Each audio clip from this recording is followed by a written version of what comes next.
क्या आपने कभी सुना है कि कोई लड़की किसी गोरिल्ला से प्यार कर सकती है? पागलपन लगता है ना? लेकिन यह कोई साधारण प्रेम कहानी नहीं है। यह एक रहस्य है, एक श्राप है और एक पौराणिक भविष्यवाणी। एक लड़की जिसने उस जंगल में कदम रखा जहां कोई नहीं जाता। एक गोरिल्ला जो कोई साधारण जीव नहीं था और एक प्रेम जिसने पूरी दुनिया को चुनौती दे दी। यह कहानी आपको सोचने पर मजबूर कर देगी। क्या यह प्यार इंसानियत से परे था या यह किसी प्राचीन भविष्यवाणी का हिस्सा? जो आप सुनने जा रहे हैं वह आपको हैरान कर देगा और शायद आपके रोंगटे खड़े कर देगा। तो बने रहिए, क्योंकि अब हम शुरू करने जा रहे हैं एक ऐसी कहानी जो इतिहास में पहले कभी नहीं सुनी गई। गोरिल्ला और रखी का प्रेम केवल एक साधारण प्रेम नहीं, बल्कि पिछले जन्मों की कड़ियों, एक प्राचीन भविष्यवाणी और ब्रह्मांडीय शक्ति से जुड़ा हुआ है। यह प्रेम दैवीय, आध्यात्मिक और नियति द्वारा पहले से निर्धारित था। जब रखी पहली बार महाकाल वन में प्रवेश करती है, तो गोरिल्ला उसे दूर से देखता है और तुरंत एक अनोखी ऊर्जा महसूस करता है। यह कोई साधारण आकर्षण नहीं था, बल्कि पूर्व जन्म की स्मृतियां उसके मन में जागने लगती हैं। उसे महसूस होता है कि रखी वही है जिसके कारण उसे मुक्ति मिल सकती है। रखी एक राज परिवार में जन्मी लड़की है, लेकिन वह विलासिता की दुनिया से अलग हमेशा कुछ रहस्यमयी आकर्षण की ओर खींचती रही है। उसके पिता राजा वीरसेन एक न्यायप्रिय और धर्मपरायण राजा हैं, और माता रानी माधवी अत्यंत विदुषी और करुणामयी स्त्री हैं।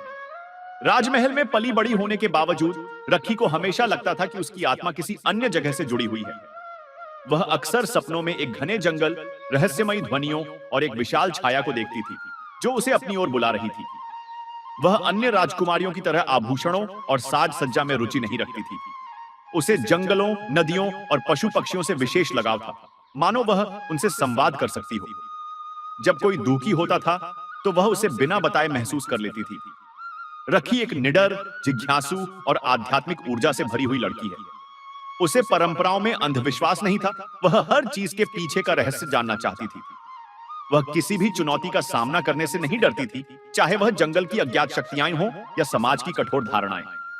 एक बार जो सोच लिया, उसे पूरा करने के लिए वह किसी भी हद तक जा सकती थी। जब रखी 16 वर्ष की हुई, तो उसे बार बार एक ही सपना आने लगा। एक गहरे जंगल में एक विशालकाय गोरिल्ला, मंदिर और शिवलिंग। एक दिन एक अज्ञात साधु महल में आया और उसे देखकर मुस्कुराया। उसने राजा से कहा, राजन, आपकी पुत्री कोई साधारण कन्या नहीं है। इसका जन्म एक विशेष उद्देश्य के लिए हुआ है। जब राजा ने पूछा, तो साधु ने केवल इतना कहा, समय आने दो, यह स्वयं अपने अतीत और भविष्य को पहचानेगी। रखी को एक स्वप्न बार बार आता था। वह खुद को एक प्राचीन मंदिर के पास खड़ी देखती, जहां एक शिवलिंग था। अचानक एक विशाल गोरिल्ला प्रकट होता। उसकी आंखों में कोई अनोखी चमक होती। वह कुछ कहना चाहता था, लेकिन उसकी आवाज हवा में विलीन हो जाती थी। ऐसा रखी को लगा कि यह सपना साधारण नहीं था।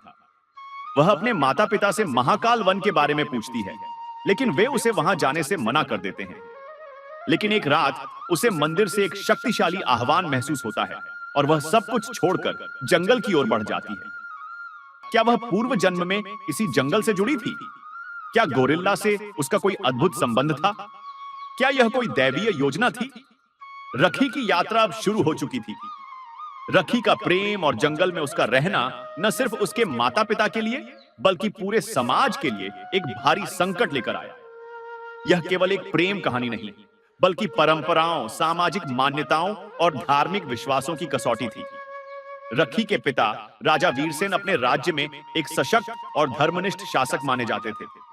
वे हमेशा न्याय और परंपराओं का पालन करते थे और उनका मानना था कि राजकुमारियों को समाज और धर्म के अनुरूप ही जीवन जीना चाहिए।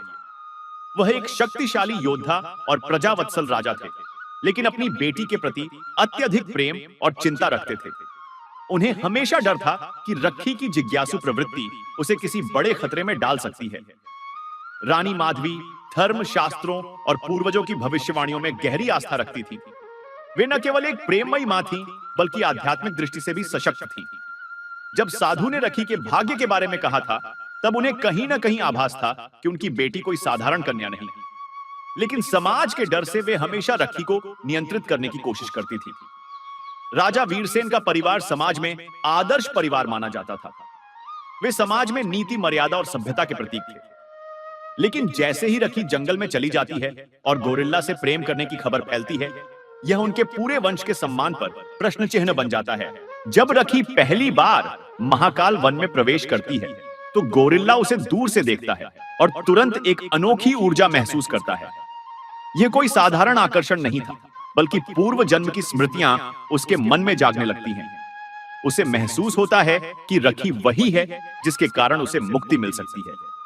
शुरुआत में गोरिल्ला खुद को रोकता है, क्योंकि वह खुद को एक अभिशापग्रस्त योद्धा समझता है और सोचता है कि वह प्रेम के योग्य नहीं है। लेकिन रखी का निडर और निष्पाप हृदय धीरे धीरे उसके दिल की कठोरता को पिघला देता है। वह उसकी रक्षा करता है, मार्गदर्शन देता है, और जब रखी मुश्किल में पड़ती है, तो वह अपने प्राणों की परवाह किए बिना उसकी मदद करता है। समय के साथ रखी भी महसूस करती है कि यह कोई साधारण गोरिल्ला नहीं है। उसकी आंखों में एक रहस्यमयी प्रेम और अपनापन झलकता है। एक दिन रखी को सपना आता है जिसमें वह एक पिछले जन्म की झलक देखती है। वह देखती है कि वह एक साध्वी थी और गोरिल्ला, राजा वज्रांग, एक मानव योद्धा था। दोनों ने शिव मंदिर में मिलकर एक दिव्य व्रत लिया था, लेकिन किसी कारणवश वे एक दूसरे से अलग हो गए। क्या यह प्रेम किसी आर्षि मुनि की भविष्यवाणी का हिस्सा था? हजारों साल पहले आर्षि अगस्त्य ने कहा था, जब अंधकार और प्रकाश एक होंगे, जब प्रेम त्याग से ऊपर उठेगा, तभी अभिशाप टूटेगा और नया युग प्रारंभ होगा। यह भविष्यवाणी कभी समझ ही नहीं गई, लेकिन अब यह साफ हो रही थी। गोरिल्ला और रखी के प्रेम से महाकाल मंदिर की ऊर्जा सक्रिय होती है। मंदिर में एक शिलालेख था जिस पर लिखा था, जब पवित्र आत्मा जंगल के रक्षक से प्रेम करेगी, तब ब्रह्मांड में एक नया चमत्कार जन्म लेगा। क्या इस प्रेम से ब्रह्मांड की कोई बड़ी घटना जुड़ी हुई है?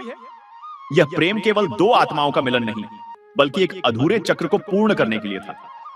राजा वज्रांग को केवल इसलिए श्राप मिला था क्योंकि उसने प्रेम और सेवा से अधिक शक्ति को महत्व दिया था। अब जब वह त्याग और निस्वार्थ प्रेम को अपनाएगा, तभी उसे मोक्ष मिलेगा। कहा जाता था कि यदि गोरिल्ला और रखी का मिलन होगा, तो ब्रह्मांड में शक्ति का नया संतुलन बनेगा। एक नई शक्ति का जन्म होगा जो संसार में न्याय, प्रेम और सत्य की स्थापना करेगी। जब गोरिल्ला और रखी अपने प्रेम को पूर्ण रूप से स्वीकार कर लेते हैं, तो जंगल में अचानक एक चमत्कार होता है। महाकाल मंदिर से एक श्वेत प्रकाश निकलता है और दोनों को आशीर्वाद देता है। एक आकाशवाणी होती है, तुम्हारा प्रेम केवल एक संबंध नहीं, बल्कि सृष्टि की ऊर्जा को पुनः स्थापित करने का माध्यम है। एक दिव्य संतान का आगमन यह कोई साधारण गर्भधारण नहीं था, यह स्वयं भगवान शिव के आशीर्वाद से हुआ था। यह संतान न केवल गोरिल्ला और रखी की संतान थी, बल्कि शिव और शक्ति की दिव्य ऊर्जा का अंश थी। जब रखी गर्भवती होती है, तो उसके शरीर से हल्की रोशनी निकलने लगती है। यह संकेत था कि यह कोई साधारण संतान नहीं, बल्कि एक दिव्य योद्धा होगी। रखी और गोरिल्ला का प्रेम केवल एक प्रेम कथा नहीं, बल्कि एक आध्यात्मिक यात्रा और ब्रह्मांडीय योजना का हिस्सा था। उनका मिलन केवल व्यक्तिगत नहीं था, बल्कि शिव की योजना का एक हिस्सा था। उनकी संतान इस संसार में धर्म और सत्य की पुनः स्थापना करने के लिए जन्म लेने वाली थी। गोरिल्ला को अपने श्राप से मुक्ति मिली और रखी को अपने पूर्व जन्म की अधूरी कहानी को पूरा करने का अवसर। अब यह कहानी एक महाकाव्य बनने जा रही है। जब रखी जंगल में प्रवेश करती है और वापस नहीं लौटती, तो महल में हड़कंप मच जाता है। राजा वीरसेन तुरंत अपने सैनिकों और खोजी दलों को जंगल में भेजते हैं, लेकिन महाकाल वन की दैवीय शक्तियां उन्हें अंदर प्रवेश नहीं करने देती। कुछ सैनिकों को जंगल में रहस्यमयी आवाजें सुनाई देती हैं और कुछ वापस लौट ही नहीं पाते। रानी माधवी पूरे महल में तपस्या करने लगती है कि उनकी बेटी सुरक्षित वापस आ जाए। राजा वीरसेन क्रोधित और हताश हो जाते हैं, क्योंकि उन्हें लगता है कि उनकी बेटी किसी बुरी शक्ति के चंगुल में फंस गई है। जब एक साधु यह भविष्यवाणी करता है कि रखी स्वयं महाकाल की इच्छा से गई है, तो राजा इसे मानने से इनकार कर देते हैं।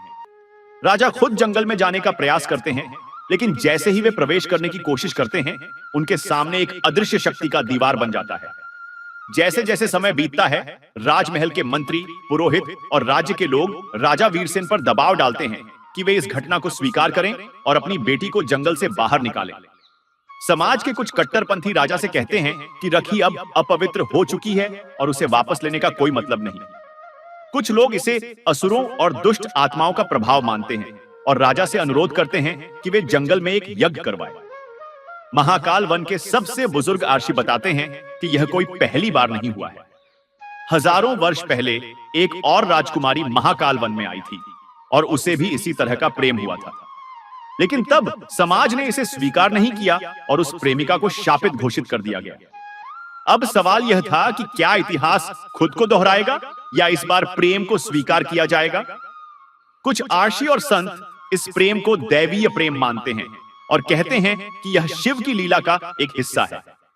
वे कहते हैं कि यदि यह प्रेम सफल होता है तो ब्रह्मांड में एक नई ऊर्जा का जन्म होगा, लेकिन समाज के कठोर नियम इसे मानने को तैयार नहीं होते। जब राजा वीरसेन को पता चलता है कि रखी अब गर्भवती है और महाकाल वन की ऊर्जा से आशीर्वादित है, तो वे पूरी तरह टूट जाते हैं। राजा दो रास्तों में फंस जाते हैं, राज्य की प्रतिष्ठा या पिता का प्रेम। अंत में वह निर्णय लेते हैं कि यदि यह वास्तव में शिव की योजना है तो वे इसे रोकने की कोशिश नहीं करेंगे। वे घोषणा करते हैं कि रखी को वापस लाने की कोशिश नहीं की जाएगी, बल्कि उसे उसकी नियति को पूरा करने दिया जाएगा। अब तक रखी और गोरिल्ला का प्रेम एक पौराणिक भविष्यवाणी, एक दैवीय योजना और एक अद्वितीय बलिदान का प्रतीक बन चुका था। लेकिन यह प्रेम क्या अपनी मंजिल तक पहुंच पाएगा या समाज और नियति की ताकतें इसे रोक देंगी? जब राजा वीरसेन को पता चलता है कि रखी गर्भवती हो चुकी है, तो उनके लिए यह अब एक व्यक्तिगत अपमान से बढ़कर एक राजकीय आपदा बन जाता है। वह अपनी पूरी सेना लेकर महाकाल वन को नष्ट करने और गोरिल्ला को मारने के लिए निकल पड़ते हैं। लेकिन जैसे ही राजा और उनकी सेना जंगल के प्रवेश द्वार पर पहुंचते हैं, एक अदृश्य शक्ति उन्हें आगे बढ़ने से रोक देती है।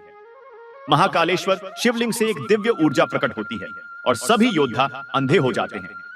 तभी आर्षि अगस्त्य का आकाशीय संदेश गूंजता है। राजा वीरसेन, यह संघर्ष आपका नहीं, यह ईश्वर की योजना है। यदि आप अपने अहंकार से मुक्त नहीं हुए तो यह राज्य नष्ट हो जाएगा। राजा वीरसेन यह सुनकर हतप्रभ रह जाते हैं। राजा अब अपनी बेटी को मारने नहीं, बल्कि उसकी नियति को समझने के लिए आगे बढ़ते हैं। जब वे गोरिल्ला के सामने पहुंचते हैं तो वे पहली बार उसकी आंखों में प्रेम और निस्वार्थता देखते हैं। रखी अपने पिता को देखकर रो पड़ती है, लेकिन अब वह अपने निर्णय से पीछे नहीं हट सकती थी। जब रखी के प्रसव का समय आता है तो पूरा जंगल अद्भुत ऊर्जा से भर जाता है। मंदिर की घंटियां अपने आप बजने लगती हैं। महाकाल शिवलिंग से एक तेज प्रकाश निकलने लगता है। अचानक गगन से देवताओं का आशीर्वाद प्रकट होता है और देवी काली स्वयं प्रकट होकर रखी को आशीर्वाद देती है। जैसे ही संतान जन्म लेती है, वह कोई साधारण शिशु नहीं होती। उसके शरीर पर आधा मानवीय और आधा पशु का चिन्ह होता है। उसकी आंखें आकाश की तरह नीली और शक्ति से भरी थी। जन्म लेते ही उसके स्पर्श से जंगल में पड़ा हुआ जल शुद्ध हो जाता है। सूखे वृक्ष हरे हो जाते हैं और अंधे सैनिकों की दृष्टि लौट आती है। सभी को यह समझ में आ जाता है कि यह संतान ब्रह्मांडीय शक्ति का अवतार है। जैसे ही संतान जन्म लेती है, गोरिल्ला स्वयं को हल्का और मुक्त महसूस करता है। अचानक उसके शरीर से एक तेज प्रकाश निकलता है और वह हवा में ऊपर उठने लगता है। महाकालेश्वर शिवलिंग से एक आकाशवाणी गूंजती है, राजा वज्रांग, तेरा तपस्या पूरी हुई। अब तू अपने मूल स्वरूप में लौट सकता है। गोरिल्ला की शरीर रचना बदलने लगती है और वह एक बलशाली दिव्य योद्धा, हिंदू महाकाव्यों में वर्णित नरसिंह अवतार के समान बन जाता है। लेकिन वह अब मनुष्यों के बीच नहीं रह सकता, क्योंकि उसका कार्य पूर्ण हो चुका था। राजा वीरसेन अपने अपराध का पश्चाताप करते हैं और स्वीकार करते हैं कि उनकी बेटी कोई अपवित्र नहीं, बल्कि स्वयं शक्ति का रूप है। अब समाज इस प्रेम को स्वीकार करता है और महाकाल वन एक पवित्र स्थान बन जाता है। अब रखी सामान्य स्त्री नहीं रही, वह एक संत माता और महाकाल शक्ति की प्रतिनिधि बन गई। वह अपने पुत्र को शक्ति और धर्म का मार्ग सिखाने लगती है। वर्षों बाद यही पुत्र धर्म की रक्षा करने वाला महान योद्धा बनता है, जो भविष्य में संसार को अंधकार से बचाएगा।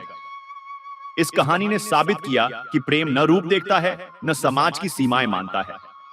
यह प्रेम केवल एक स्त्री और पुरुष का नहीं, बल्कि आत्माओं का मिलन था। यह कथा सिखाती है कि सच्चा धर्म मानवता, प्रेम और आत्मिक शुद्धता में निहित है। शक्ति और भक्ति का संगम जब होता है, तब चमत्कार होते हैं। इस संतान का जन्म यह संकेत था कि सत्य, धर्म और प्रेम की शक्ति कभी भी समाप्त नहीं होती। हर युग में जब संसार में अंधकार बढ़ेगा, तब यह दिव्य ऊर्जा पुनः जन्म लेगी। रखी और गोरिल्ला की कहानी केवल एक प्रेम कहानी नहीं, बल्कि एक आध्यात्मिक यात्रा थी। यह प्रेम मानवता और पशुता के बीच की सीमाओं को मिटाने वाला था। यह प्रेम एक अभिशाप को आशीर्वाद में बदलने वाला था। यह प्रेम शक्ति और भक्ति के संगम से जन्मी एक महाकाव्य कथा थी। रखी और गोरिल्ला का प्रेम भले ही सांसारिक रूप से समाप्त हो गया, लेकिन उनकी संतान धर्म और सत्य की ज्योति बनकर संसार में जीवित रही।